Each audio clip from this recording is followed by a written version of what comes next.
प्रिय विद्यार्थीगण, आज हम अशोक सर आपको हिंदी व्याकरण के दूसरे पाठ शब्द और पद को लेकर आपके अच्छे अध्ययन, गुणवत्तापूर्ण जानकारी देने के लिए इस वीडियो में हम अपनी पूर्ण कला देंगे आपको। तो आप सभी विद्यार्थीगण मन लगा करके ध्यानपूर्वक इस वीडियो को पूरी तरह से देखें, समझें।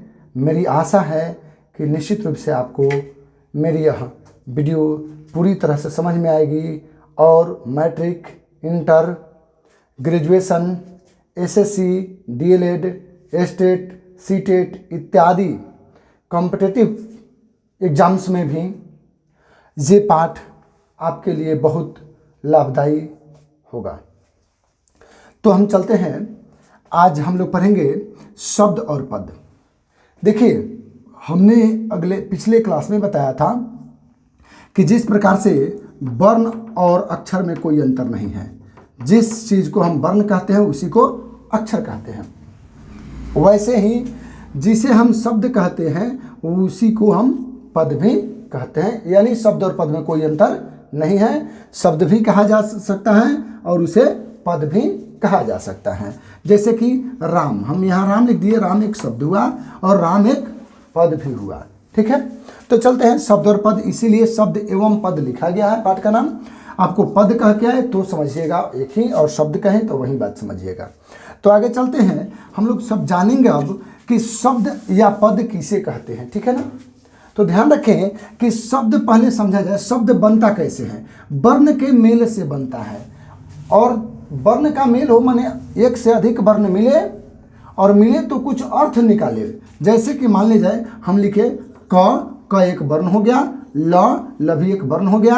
अब इसे क्या करते हैं? इसे मिलाते हैं, तो वर्णों का जब यहाँ मेल हुआ तो ये बना कल, और कल का अर्थ होता है आने वाले अगले दिन। ठीक है, तो चलिए, या बीते हुए पिछले दिन। ठीक है ना, तो चलिए, तो यह एक अर्थ निकल रहा है। तो किसके मेल से बना है? वर्णों के मेल से। वर्णों के मेल से बना, तो वर्ण के मेल हो और जब अर्थ उसका कुछ निकले उसे शब्द कहते हैं। इसी को सही रूप में लिखा जाता है कि वर्णों के सार्थक समूह को शब्द कहते हैं।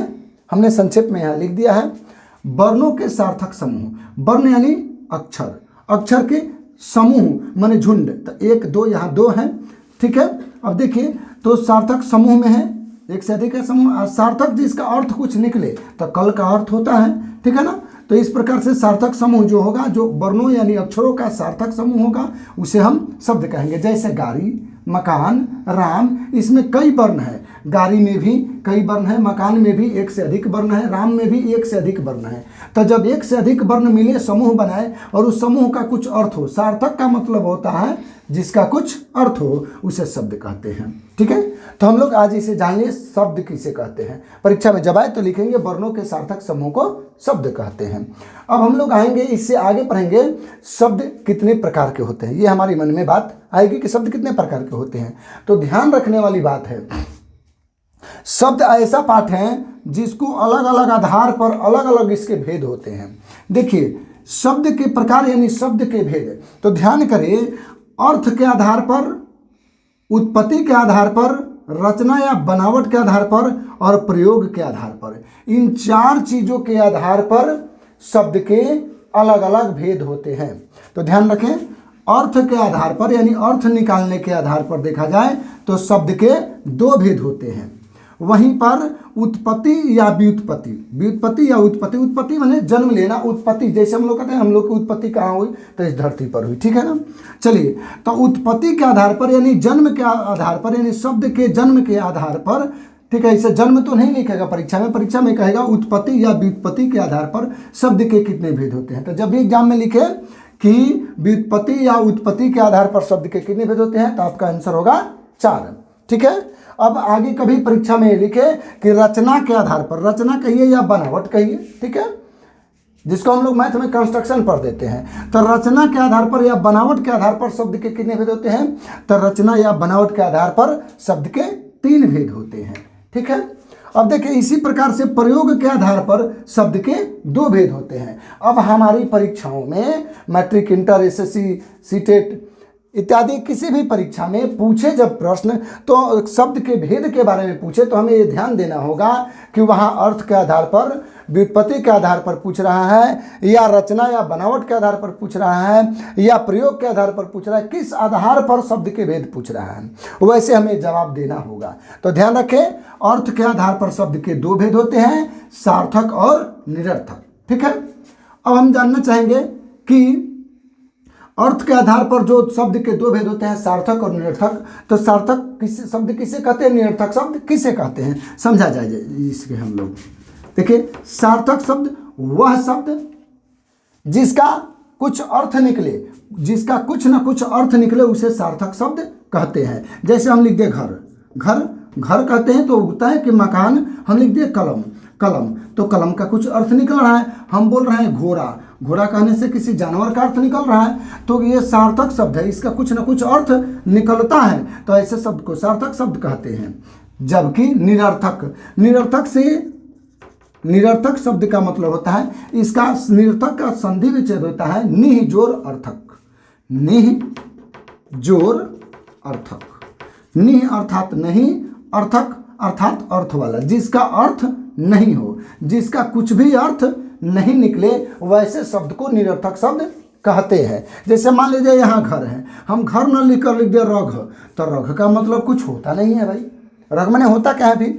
मान लो हम इसको लिख दिए म ल क, अरे मलक का मतलब क्या होता है, इसका मतलब क्या होता है, मलक कौन सा चीज़ है, पता ही नहीं चल रहा है। ठीक है। घोड़ा को हम लिख दिए रा घू, ऐसे कुछ रा घ खाली राघ कर दिए, इस तरह से राघ कर दिए, इसका कोई अर्थ नहीं निकले, तो ये सार्थक है, इसका अर्थ निकल रहा है।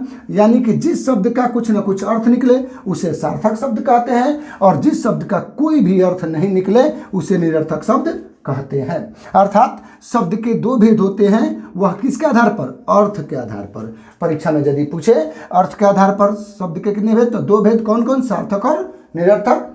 सार्थक शब्द किसे कहते हैं, वह शब्द जिसका कुछ न कुछ अर्थ निकले उसे सार्थक शब्द कहते हैं। जबकि निरर्थक शब्द वह शब्द जिसका कुछ भी अर्थ न निकले उसे निरर्थक शब्द कहते हैं। जैसे में आपने देखा, तब हम आगे बढ़ेंगे, हम लोग उत्पत्ति के आधार पर शब्द के भेदों को समझेंगे। चलिए, तो अब हम देखते हैं हम लोग उत्पत्ति के आधार पर। उत्पत्ति का मतलब होता है जन्म, जिसका जन्म यानी उत्पत्ति उसका कहाँ से हुआ। तो देखिए, हम सब जानते हैं कि दुनिया के सबसे प्राचीन भाषा संस्कृत है। ठीक है।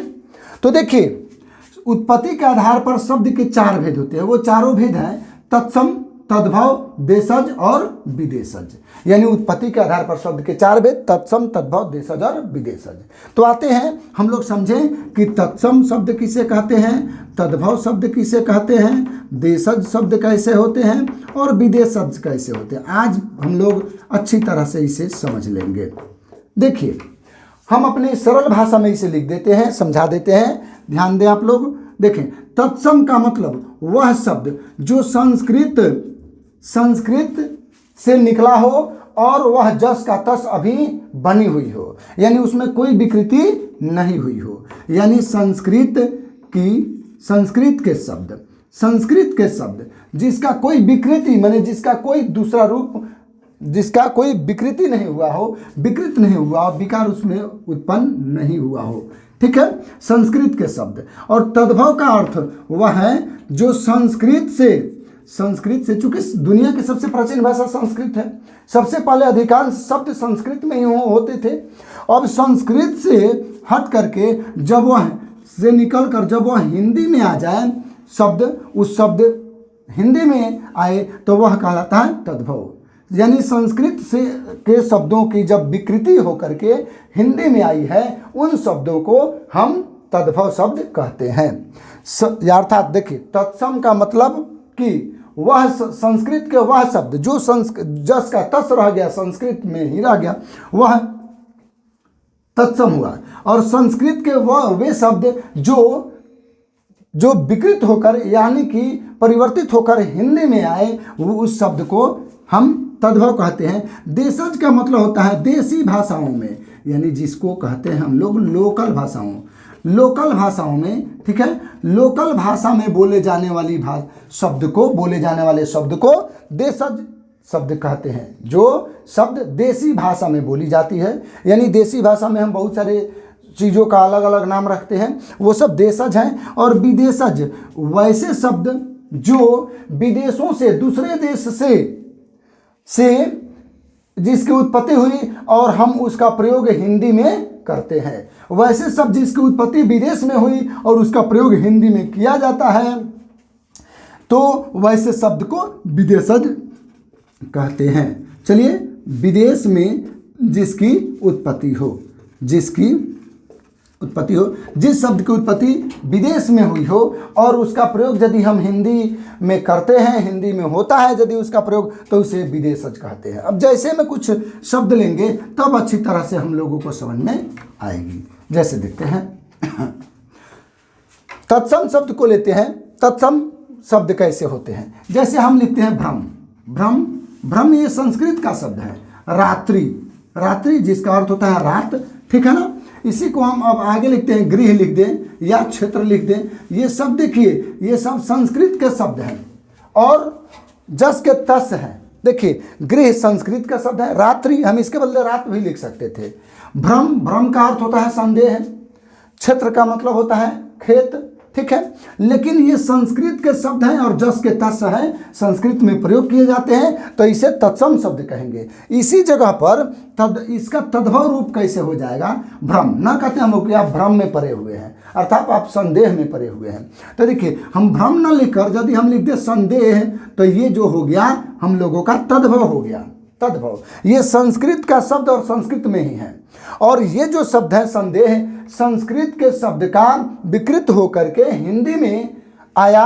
अर्थ बल्कि एक ही है, भ्रम कहिए या संदेह कहिए, लेकिन ये हिंदी में प्रयोग किया जाता है, संस्कृत में इसका प्रयोग नहीं होता। तो जो संस्कृत से हिंदी में आया हो वह तद्भव कहलाता है। जैसे संस्कृत संदेह, ठीक है। रात्रि न कहकर हम कहें रात हम लोग कहते हैं हिंदी में, रात्रि संस्कृत में हो जाता है। चलिए, गृह न कहकर हम कहते हैं घर। गृह माने क्या होता है? घर, जानते ही आप लोग, ठीक है, घर। तो घर हम हिंदी में प्रयोग करते हैं, जबकि संस्कृत में गृह होता है। गृह ही हिंदी में परिवर्तित जब हुआ तो घर कहलाया।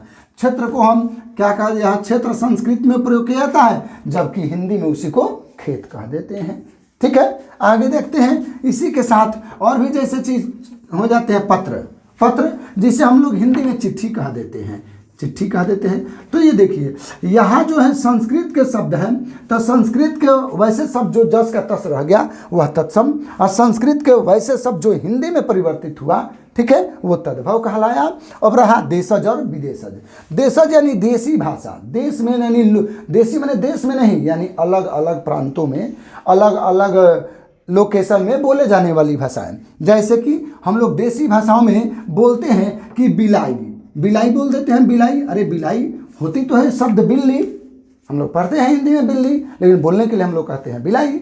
ये क्या लोकल भाषाएं हैं, यहाँ हम लोग बिलाई कहते हैं, कहीं और कुछ कहा जाएगा, ठीक है ना। तो देखते हैं, बिलाई कह दे, हम कह दे बारह कह देते हैं। ये सब क्या है? लोकल भाषा है। छाती हम लोग कह देते हैं छाती, ठीक है। चलिए, छाती, जबकि हिंदी में सीना उसको कहा जाता है, सीना, ठीक है, लेकिन हम लोग लोकल भाषा में क्या कह देते हैं? छाती।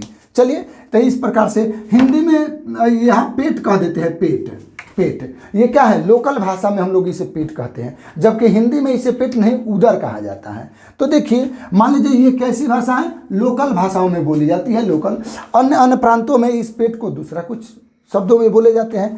तो जो देसी भाषा यानी लोकल भाषाओं में, लोकल भाषा में जो बोली जाने वाले शब्द हैं ये देशज हुए। और विदेशज वैसे शब्द जिसकी उत्पत्ति विदेश में हुई थी, ठीक है।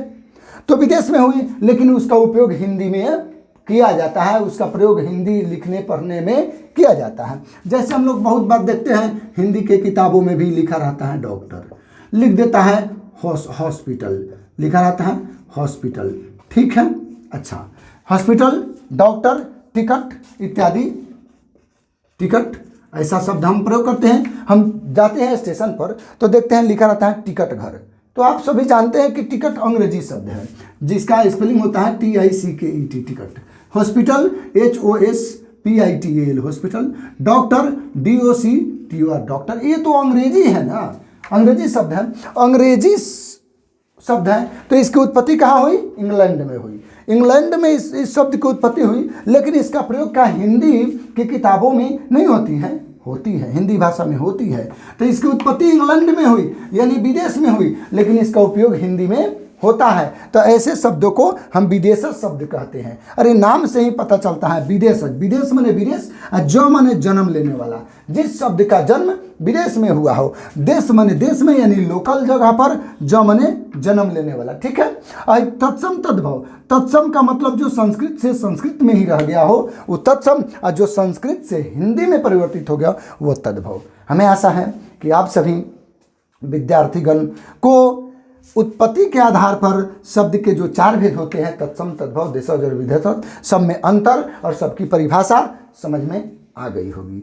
तो चलते हैं फिर हम लेकर के आगे रचना के आधार पर शब्द के भेद। चलते हैं, तो इसे हम मिटा देते हैं। फिर अब चलते हैं, परीक्षा में यदि आपके आए कि रचना या बनावट के आधार पर, रचना या बनावट के आधार पर शब्द के कितने भेद होते हैं, तो जवाब देना होगा कि रचना या बनावट के आधार पर शब्द के 3 भेद होते हैं। वो 3 भेद कौन कौन है? वो 3 भेद हैं रूढ़ शब्द, यौगिक शब्द, और हमने यहाँ लिख दिया है रूढ़, यौगिक और जोगरूढ़। ये रचना यानी बनावट के आधार पर शब्द को जिसे बनाया जाता है, रूढ़, यौगिक और जोगरूढ़ बनावट के आधार पर या रचना के आधार पर परीक्षा में आ जाए, कंपटीशन में या एकेडमिक एग्जाम्स में यदि पूछे कि रचना या बनावट के आधार पर शब्द के कितने भेद होते हैं, हम लोगों को आंसर देना होगा 3 भेद। वो कौन कौन? रूढ़, यौगिक और जोगरूढ़। इसे भी हम बढ़िया से देखते समझते हैं। देखिए, रूढ़ शब्द किसे कहते हैं? वैसे शब्द जिसके टुकड़े करने पर उस टुकड़े का कोई अर्थ नहीं रहे। वैसे शब्द जिसके टुकड़े करने पर टुकड़े का कोई अर्थ नहीं रहे, यानी देखिए लिख देते हैं टुकड़े का कोई अर्थ नहीं। टुकड़े का कोई अर्थ नहीं, जब टुकड़े का कोई अर्थ नहीं रह जाएगा तो रूढ़ शब्द होगा। वह शब्द पहले से सार्थक शब्द रहेगा, लेकिन जब उसका टुकड़ा करेंगे, 2 टुकड़े 3 टुकड़े, उसका कोई अर्थ नहीं रह जाएगा। यौगिक शब्द ऐसे शब्द है जिसके टुकड़े का अर्थ होता है। टुकड़े का अर्थ होता है माने वह शब्द जिस शब्द का तो अर्थ है ही, उसका टुकड़ा करे तो उस टुकड़े का भी अर्थ रहे। ठीक है। अच्छा, जैसे हम एक ईंट होता है, एक ईंट को हम घर में उपयोग कर लेते हैं बनाने में, उसके टुकड़े करते हैं, 2 टुकड़े यदि कर दे उसका भी उपयोग हो जाता है। तो माने बड़े ईंट का भी उपयोग हो जाता है, उसके टुकड़े का भी उपयोग हो जाता है। उसी प्रकार से वैसे शब्द जो उस शब्द का तो उपयोग हो ही, उसका शब्द का तो अर्थ हो ही, लेकिन उसके टुकड़े किए जाए तो उस टुकड़े का भी कुछ ना कुछ अर्थ निकले, वैसे शब्द को यौगिक शब्द कहते हैं। जबकि जोगरूढ़ शब्द में क्या है? जिसके टुकड़े का अर्थ हो, टुकड़े के अर्थ के साथ, यानी कि टुकड़े का तो अर्थ हो ही और टुकड़े के अर्थ के साथ उसका कोई विशेष अर्थ भी हो। टुकड़े के अर्थ के साथ उसका कोई विशेष अर्थ, स्पेशल कुछ अर्थ भी हो, विशेष अर्थ भी हो। ठीक है। वे शब्द जिसके टुकड़े के तो अर्थ हो ही, उसके साथ उस शब्द का कुछ विशेष अर्थ भी कोई हो, तो उसे कहते हैं जोगरूढ़ शब्द। तो जब तक हम उदाहरण नहीं लेंगे तब तक हम सब नहीं समझ पाएंगे कि रूढ़, यौगिक और जोगरूढ़ शब्द कैसे होते हैं, क्या होते हैं। तो चलते हैं उदाहरण ले लेते हैं, अच्छी तरह से समझ में आ जाएगी।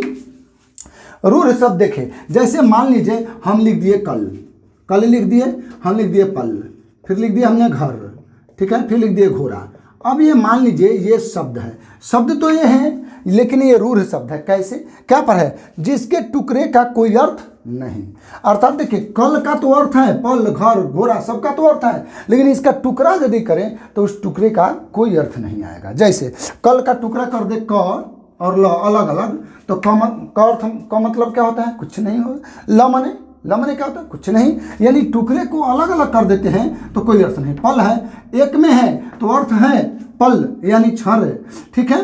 लेकिन वहीं पर प मतलब पूछ दिया जाए, प मतलब क्या होता है नहीं पता, ल मतलब क्या होता है नहीं पता। अर्थात इसके टुकड़े जब किए जा रहे हैं, ये शब्द है ठीक है, लेकिन इस शब्द के कोई जो टुकड़े हैं उस टुकड़े का कोई अर्थ नहीं है। तो जब शब्द के टुकड़े का कोई अर्थ नहीं हो उस शब्द को रूढ़ शब्द कहते हैं। और यौगिक शब्द जिसके वह शब्द जिसके टुकड़े का कुछ न कुछ अर्थ निकले, उस शब्द का तो अर्थ हो ही, उसके टुकड़े का भी कुछ अर्थ हो, उसे हम यौगिक शब्द कहते हैं। जैसे देखिए दवा खाना, दवा खाना। अब दवा खाना एक शब्द है, दवा खाना, जिस यदि इसका टुकड़ा करें तो क्या होगा दवा खाना। देखिए दो टुकड़ा कर दिए हम, इसको अलग अलग कर दिए, फिर भी अर्थ निकला। दवा खाना का मतलब होता है मेडिकल, जहाँ दवा बिकती है उसको दवा खाना कहते हैं, ठीक है। इसको अलग अलग टुकड़े करके देखें तो अर्थ आ रहा है दवा मने दवाई, खाना मने खा लेना, दवाई खा लेना, ठीक है। तो यानी कि शब्द इस दवाखाना शब्द का भी अर्थ है, और टुकड़े कर दिए तो दवा और खाना इसका भी अर्थ है। तो चलिए ऐसे शब्द जिसका तो कुछ अर्थ हो ही और उसके टुकड़े करने पर उस टुकड़े का भी अर्थ निकल जाए, वैसे शब्द को यौगिक शब्द कहेंगे। अर्थात दवाखाना जो हुआ यौगिक शब्द हुआ। इसी प्रकार जो है पाठशाला, पाठशाला, पुस्तकालय, पुस्तकालय, ये सब जो होते हैं ये यौगिक शब्द है। कैसे? तब पाठशाला, पाठशाला का अर्थ होता है जहाँ पढ़ाई होती है, ठीक है। चलिए अब इसके टुकड़े यदि करें, पाठ यानी पढ़ने के लिए, शाला माने घर, जो पढ़ने के लिए घर बनाए गए हों, ठीक है, उसे पाठशाला कहते हैं। तब पाठ का अलग अर्थ है, पढ़ने के लिए, शाला अर्थात घर, दोनों का अर्थ है। पुस्तकालय, पुस्तक जोर आलय, पुस्तक अर्थात किताब, आलय अर्थात घर, पुस्तक का घर, किताब का घर। तो ऐसे इस प्रकार से हम लोग जाने कि शब्द का तो अर्थ है ही, इस शब्द का तो अर्थ है, इसके जब टुकड़े करते हैं तो इस टुकड़े का भी अर्थ हो रहा है, इसलिए इन शब्दों को हम यौगिक शब्द कहते हैं। अब रहा जोगरूढ़। जोगरूढ़ शब्द ऐसे होते हैं जिससे के अर्थ तो हो ही और उसके टुकड़े का भी अर्थ हो, साथ साथ उस अर्थ, उस शब्द का कुछ विशेष अर्थ भी हो, उसे जोगरूढ़ शब्द कहते हैं। जैसे हम लेते हैं पीताम्बर, पीताम्बर, देखिए पीताम्बर, तो इस तरह हम पीताम्बर कह दिए तो पीताम्बर का अर्थ है पीला वस्त्र, ठीक है, इस समान अर्थ हुआ।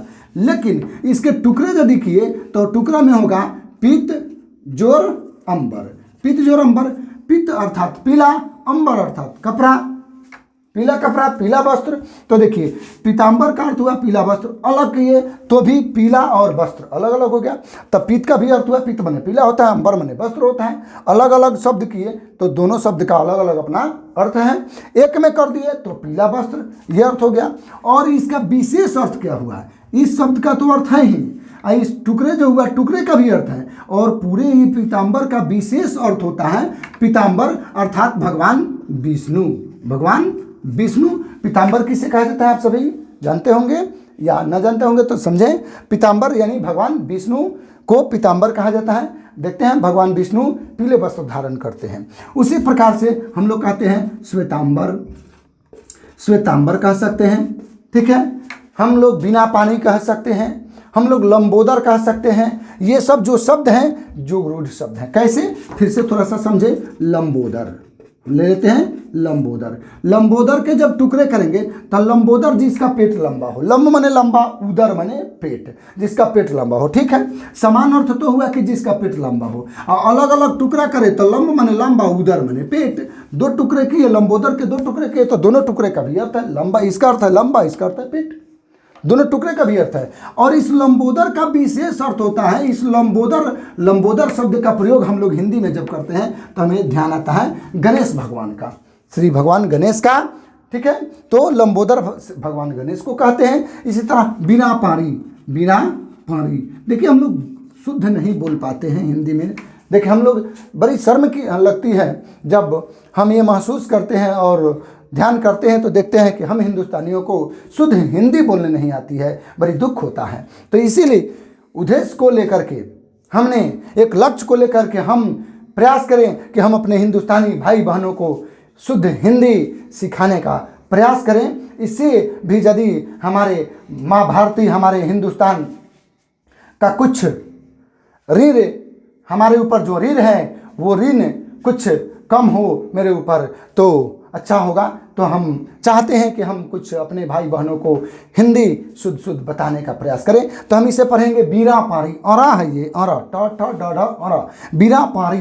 तो बीरा का मतलब होता है बीना, बीना बजाने वाली एक यंत्र है। और पारी का अर्थ होता है हथेली, जिनके हथेली में बीरा हो। ठीक है, तो आइए, बीना पारी यानी जिनके हथेली में बीरा हो। अब इसके टुकड़े करेंगे तो बीरा माने बीना बजाने वाली चीज, अब पारी, पारी माने होता है हथेली। तो दोनों शब्द का अर्थ है, टुकड़ा जो किए इसका भी अर्थ है, और साथ में यदि बीरा पारी का एक विशेष अर्थ रहे तो ये माँ सरस्वती का बोध कराता है। माँ सरस्वती, सरस्वती, ठीक है, माँ सरस्वती का बोध कराता है। थोड़ा सा राइटिंग मेरी कमजोर है, चलिए इसको ध्यान देंगे आप लोग। चलिए, तो इस प्रकार से हम लोग जान गए कि रचना के आधार पर शब्द के तीन भेद, रूढ़ शब्द, यौगिक शब्द और जुगरूढ़ शब्द। रूढ़ शब्द के जो रूढ़ शब्द ऐसे होते हैं जिसके टुकड़े करने पर उस टुकड़े का कोई अर्थ नहीं होता है, जैसे इसके टुकड़े का कोई अर्थ नहीं है। यौगिक शब्द के टुकड़े करने पर उस टुकड़े का अर्थ होता है। शब्द का तो अर्थ होता ही है, टुकड़े का भी अर्थ होता है, जैसे दवा खाना, दवा और खाना दोनों टुकड़े का भी अर्थ हो जाएगा। और जो रूढ़ शब्द, जिस शब्द का अर्थ हो उसके टुकड़े का भी अर्थ हो और उस शब्द का कुछ विशेष अर्थ हो, उसे जो रूढ़ शब्द कहते हैं। जैसे आप लोगों ने देखा पीताम्बर, पीताम्बर का अर्थ होता है पीला वस्त्र, पीत का अर्थ होता है पीला, अंबर का अर्थ होता है वस्त्र, यानी शब्द का भी अर्थ हुआ, टुकड़े का भी अर्थ हुआ, और इसका विशेष अर्थ हुआ भगवान श्री विष्णु। चलते हैं, तो इस प्रकार से हमने कंप्लीट कराया आप लोगों को कि रचना के आधार पर तीन जो भेद होते हैं शब्द के, वो किस प्रकार होते हैं, कौन होते हैं, इसकी पहचान क्या है, क्लियर किया हम लोग। अब हम लोग चलेंगे, इसे हम मिटा देना चाहते हैं, आप इसे यदि लिखना चाहते हैं तो आप लिख सकते हैं। चलिए, अब हम मिटा देना चाहते हैं। अब देखते हैं हम प्रयोग के आधार पर शब्द के कितने भेद होते हैं। तो यदि कंपटीशन की परीक्षाओं में या एकेडमिक एग्जाम्स में यदि पूछे परीक्षा में कि प्रयोग के आधार पर शब्द के कितने भेद होते हैं, तो आप 2 पर टिक मारेंगे। आंसर आपका 2 होना चाहिए। ठीक है, वो कौन कौन? प्रयोग के आधार पर, यानी प्रयोग यानी कि हिंदी में प्रयोग करने के आधार पर शब्द के कितने भेद होते हैं। तो प्रयोग करने के आधार पर शब्द के 2 भेद, विकारी और अविकारी। ठीक है, हम जानते हैं कि जब किसी शब्द के पहले अ लग जाए उसका अर्थ विपरीत हो जाता है, उल्टा हो जाता है। तो इसका परिभाषा और इसका परिभाषा एक दूसरे के उल्टा होगा। चलिए, विकारी और अविकारी शब्द किसे कहते हैं? देखिए, वैसे शब्द जो लिंग के आधार पर या वचन के कारण या कारक के कारण जिसमें परिवर्तन आ जाए। ठीक है, लिंग, वचन या कारक के कारण वैसे शब्द जिसमें लिंग, वचन या कारक के कारण जिसमें परिवर्तन आ जाए, जिसमें परिवर्तन आ जाए अर्थात बदलाव आ जाए, परिवर्तन हो जाए, यानी वैसे शब्द जिसमें लिंग के कारण या वचन के कारण या कारक के कारण जिसमें परिवर्तन आ जाए, बदलाव आ जाए, उसे विकारी शब्द कहते हैं। जैसे देखिए, लड़का कह दिए, लड़का को वचन के कारण जब है तो लड़का एक वचन है, इसको हम वचन में ले जाए, बहुवचन करें तो लड़का का लड़का परिवर्तित होकर लड़के बन जाएगा।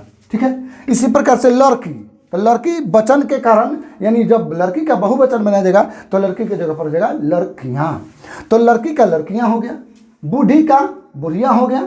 ठीक है, घर का घरे हो गया, घोड़ा का घोड़े हो गया। तो इस प्रकार से ये वचन के कारण परिवर्तित हो जा रहा है। ठीक है, तो जो वैसे शब्द जो लिंग, वचन या कारक के कारण बदल जाए, परिवर्तित हो जाए, उसे विकारी शब्द कहते हैं। जैसे कि लड़का, वह, कहीं भी देखेंगे वह, कभी वह एक व्यक्ति के लिए प्रयोग करते हैं, वहीं पर बहुत व्यक्ति हो तो वे कह देते हैं। देखिए, ये क्या हुआ? वचन के कारण, एक वचन है, बहुवचन वचन के कारण परिवर्तित हो गया। इसी के आगे देखेंगे हम लोग, देखिए, खाएगा कहते हैं खाएगा, कभी कहते हैं खाएगी, कभी कहते हैं खाएंगे। क्या हुआ? शब्द एक ही है, क्रिया एक ही है, काम एक ही है, लेकिन क्या है? लिंग, वचन या कारक के कारण परिवर्तित हो रहा है। ठीक है ना? देखिए, यहाँ पर खाएगा और खाएगी, ये किसके कारण परिवर्तित हो रहा है? लिंग के कारण। खाएगा हम लगाएंगे पुल्लिंग में, खाएगी का प्रयोग करते हैं स्त्रीलिंग में, यानी लिंग के कारण परिवर्तित हो गया। तो वैसे सब जो लिंग, वचन या कारक के कारण बदल जाए उसे हम विकारी शब्द कहते हैं। और सेम उसके उल्टा, विपरीत, क्योंकि विकारी शब्द के पहले अ लगा है अविकारी। तो इसका परिभाषा क्या हो जाएगा, आप समझ चुके होंगे कि विकारी मतलब जो लिंग कारक और वचन के कारण जो परिवर्तित हो जाए, अविकारी जो लिंग वचन या कारक के कारण जिसमें कोई परिवर्तन नहीं आए, यानी कि लिंग वचन या कारक का प्रभाव उसके परिवर्तन का प्रभाव उस पर कुछ न पड़े, यानी लिंग वचन या कारक के कारण वह परिवर्तित नहीं हो, वह नहीं बदले, उसे कहते हैं अविकारी शब्द। जैसे हम कह दिए अंदर। अब बताइए कि अंदर को कैसे बदलेंगे आप, बहुवचन बनाकर अंदरे, अंदरे कहीं प्रयोग होता है, नहीं होता है। अंदरी, अंदरी प्रयोग होता है, लिंग बदल दे तो नहीं प्रयोग होता है। ठीक है, हम कहते वाह, तो वाह को क्या हम बहुवचन बनाकर वाहे कह सकते हैं, हम वाह कहते हैं ना, तो वाह को वाहे नहीं कह सकते हैं। हम कहते परंतु, परंतु कह दे, परंतु किंतु लेकिन कहते हैं ना, ठीक है, परंतु किंतु लेकिन ये सब बोलते हैं। ठीक है, अब बताइए लेकिन को हम बदल दे, लेकिन को बदलना हो वचन के अनुसार बदले, कहा लेकिन, कहीं देखते हैं लेकिन पढ़े हैं, लेकिन किंतु में, परंतु में, ऐसा सुने हैं, नहीं सुने हैं। यह शब्द, ये सब शब्द जो हैं, यह लिंग वचन या कारक के कारण परिवर्तित नहीं हो रहा है। तब ऐसे शब्द जो लिंग वचन या कारक के कारण जिसमें कोई परिवर्तन नहीं आए उसे अविकारी शब्द कहते हैं, और वैसे शब्द जो लिंग वचन या कारक के कारण परिवर्तित हो जाए उसे विकारी शब्द कहते हैं। एक बात हम नोट कराना चाहते हैं आप सभी को, जो कि कंपटीशन की परीक्षाओं में विशेष रूप से पूछ सकता है, इसे ध्यान रखेंगे आप लोग। यदि परीक्षा में पूछ दे कि विकारी शब्द होते हैं, किस प्रकार के शब्द होते हैं, विकारी शब्द में किस प्रकार के शब्द आते हैं, तो ध्यान रखें। आप सब जानते हैं, हम सब जानते हैं कि शब्द भेद के 8 भेद होते हैं, ठीक है ना। ऐसे शब्द भेद के 8 रूप होते हैं। चलिए, तो कौन कौन, संज्ञा, सर्वनाम, सुनते हैं ना, संज्ञा, सर्वनाम, विशेषण, ये सब जो कि अंग्रेजी में हम लोग पढ़ते हैं, noun, pronoun, verb, adjective, adverb, preposition, conjunction, interjection, सुने हैं ना। वहीं संज्ञा, सर्वनाम, विशेषण, ठीक है, क्रिया, ठीक है, फिर क्रिया विशेषण, क्रिया विशेषण, देखिए ध्यान देने वाली बात है यहाँ पर, क्रिया विशेषण, उसके बाद संबंध बोधक अव्यय, संबंध बोधक अव्यय, संबंध बोधक अव्यय, ठीक है। एक होता है क्या, इसके आगे समुच्चय बोधक अव्यय, समुच्चय बोधक अव्यय, उसके आगे होता है विस्मयादि बोधक अव्यय, विस्मयादि बोधक अव्यय, ये होता है ना। देखिए, अब देखें, प्रश्न यदि पूछे कि विकारी शब्द किस प्रकार के शब्द होते हैं, ऑप्शन में दे, ऑप्शन में यदि ऑप्शन में संज्ञा, सर्वनाम, विशेषण या क्रिया, ये चारों में से कोई दे तो आप आंसर इनमें से मार सकते हैं। अर्थात जो विकारी शब्द होते हैं ना, वह या तो कोई संज्ञा होता है, नहीं तो सर्वनाम, नहीं तो विशेषण, नहीं तो क्रिया, इन्हीं चारों में से होता है। यानी क्रिया ही लिंग वचन या कारक के कारण परिवर्तित हो सकता है, विशेषण लिंग वचन या कारक के कारण बदल जाता है, सर्वनाम लिंग वचन या कारक के कारण बदल जाता है, संज्ञा भी लिंग वचन या कारक के कारण बदल जाता है, इसलिए इसे विकारी शब्द कहते हैं। तो विकारी शब्द में कौन कौन से आते हैं, तो विकारी शब्द के अंतर्गत संज्ञा, सर्वनाम, विशेषण और क्रिया आते हैं, ये याद रखने की जरूरत है, ठीक है। यदि प्रश्न पूछे कि अविकारी शब्द के अंतर्गत किस प्रकार के शब्द आते हैं, तो आंसर होगा अविकारी शब्द के अंतर्गत क्रिया विशेषण, संबंध बोधक अव्यय, विस्मयादि बोधक अव्यय, समुच्चय बोधक अव्यय और विस्मयादि बोधक अव्यय आते हैं, ठीक है। 4 संज्ञा, सर्वनाम, विशेषण और क्रिया विकारी शब्द के अंतर्गत आते हैं, क्योंकि इसमें लिंग वचन या कारक के आधार पर इसमें परिवर्तन हो जाता है।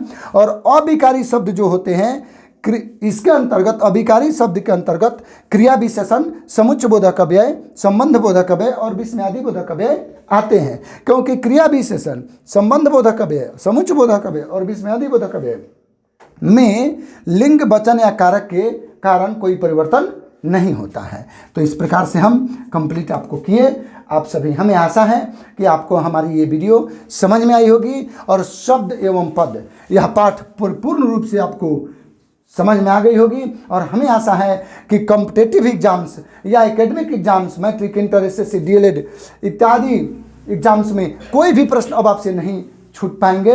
बस हम इसके आगे अगले दिन जस्ट अगले ही दिन हम लेकर आएंगे आपको उच्चारण स्थान पाठ। आप मन ध्यान से अगले वीडियो को भी आप देखने का प्रयास करेंगे और हम कहेंगे कि आप सभी विद्यार्थीगण हमारे इस चैनल को सब्सक्राइब करें, शेयर करें, जिससे कि आपके भाई, सहयोगी, साथी सबको ऐसे ज्ञान मिले और कॉम्पिटिटिव या एकेडमिक एग्जाम की अच्छी सी तैयारी वे कर सकें। ठीक है, तो आगे हम फिर मिलेंगे अगले दिन। धन्यवाद, नमस्कार, जय भारत माँ।